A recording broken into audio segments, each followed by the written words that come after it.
T-Lock for being on top of things. Yep. Shout out to me for running the stream currently. Just kidding, it's M. Shouts to M for being awesome.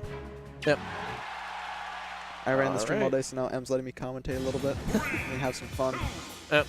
Going into game 1, starting Smashville, Yeah. we've got Rosalina and Mewtwo.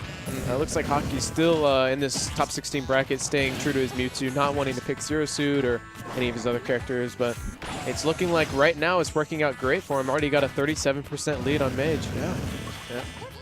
So there. Mage's been running on its hair through all of DFW in recent weeks. Ever since summer started, he came back from college in California. Yep, he's representing Cryptic Void Gaming very well, I would say.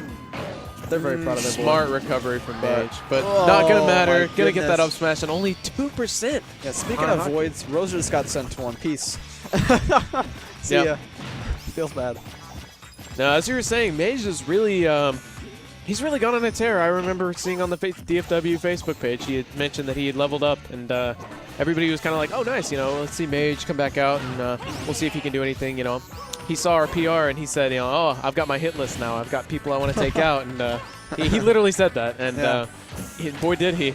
The very shock that he came back is in Grand Finals and took out everybody on our PR that attended Lima. except Lima. Yeah. Yeah. The only person he hasn't beaten on the PR, aside from Gibbous, is Lima.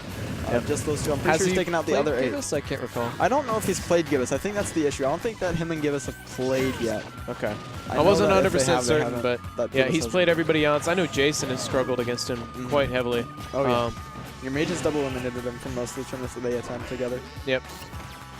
At least whenever he first came back. But right now, percents are even, stocks are not, though. Hakii in a huge lead. Speaking of volunteers for DFW, Hakii's doing it big here at DBA 6. Representing Austin very, very well. Yeah. I believe the last out-of-city representative in the bracket. Yes, I think so. Yeah. Yep. Hakii would be. Dragonite lost to Little Peck and losers. Yep. Down tilt, not going to lead into too much. Yeah, I would say right here, Mage is very, very, very dead to an up throw. Yeah. If Hakii can land it, of course. But that's a matter of just getting that up throw. He doesn't have a jump. No. Very, very dead. Mewtwo going to do so much off stage for us to re-grab the ledge. Unfortunately, Hakii unable to do so. Yep. Gonna deal with Luma here. Up tilt up air. Luma dies. Yeah, wow.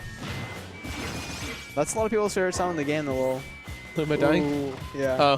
Whenever she goes the ooh right before the explosion, that's how you know. Yeah. You're just like, oh, thank up the throw Lord, will definitely do it. 155. Yep. Peace. Quite a dominant first game there by Hakii. No, absolutely going to be, you know, showing Mage, who's been on a tear, like, hey, I'm here. Austin is representing, and I'm representing very well. Yeah, and you have to be here as well if you want to be able to tear through. And, you know, the only Austin representative that is still in bracket. Absolutely. Yeah. Game 2, going to go to Battlefield. Not super surprising. Mage really likes the stage.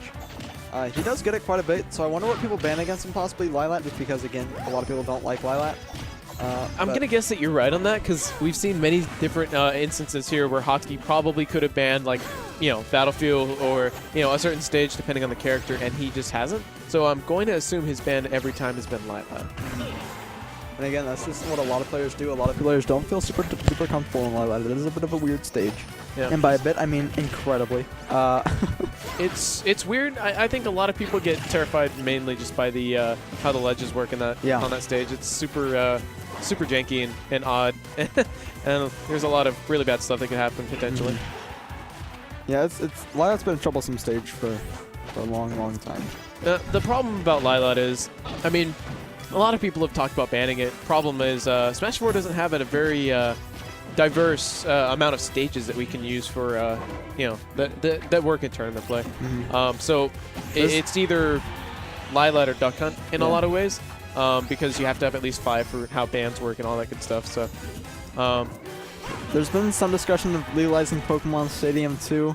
Or one of the Pokemon Stadiums, like, just to try it out. But, wow, Luma actually getting rid of Mewtwo. Speaking of Pokemon Stadium, Mewtwo wishes he was on the Pokemon Arena, because right there he's the strongest in the world. Right here he's battling the goddess of many planets in Mario Galaxy. I thought both of them might be dead there. I wasn't sure. I just saw 2 people fly in opposite directions. Super DBZ. Yeah, very DBZ moment there, but drag down. He's able to drift back over. Very smart drift there by Mage. Yeah. Double Hakii rolls in. Once again, one up throw from taking the stock from Mage. Is he gonna find it, or is he gonna get off of the? Airs? Yeah. Find out on the next episode of Rip Rosalina and Luma. All right, double up air again. Not gonna kill, but is gonna take Hakii up to 92 now, over 100%. Yep. Hakii's struggling this game. Up smash not gonna do the trick. Wow.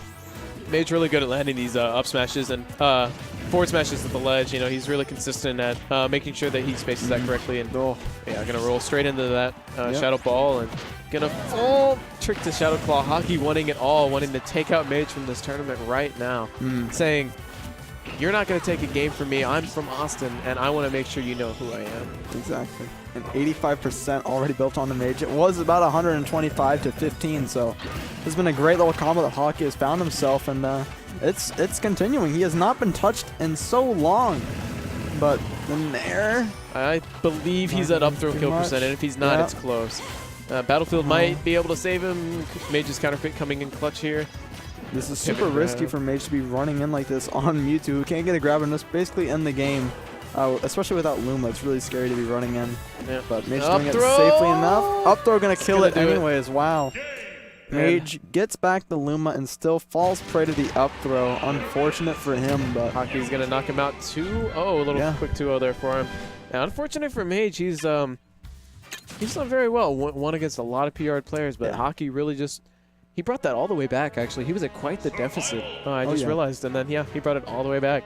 Yeah, I believe it was 125 to 15 or 20, and then it was definitely. He didn't get hit for a long time.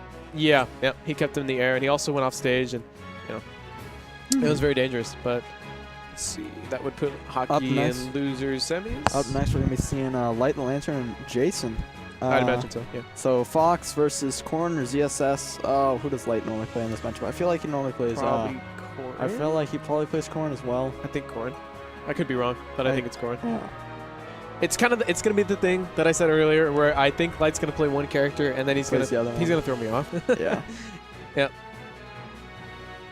Korn and ZSS are just like such a weird duo. I feel like they have a lot of the same strengths and weaknesses, but maybe not. I do too. I think their matchup spread is pretty close. It's pretty similar. I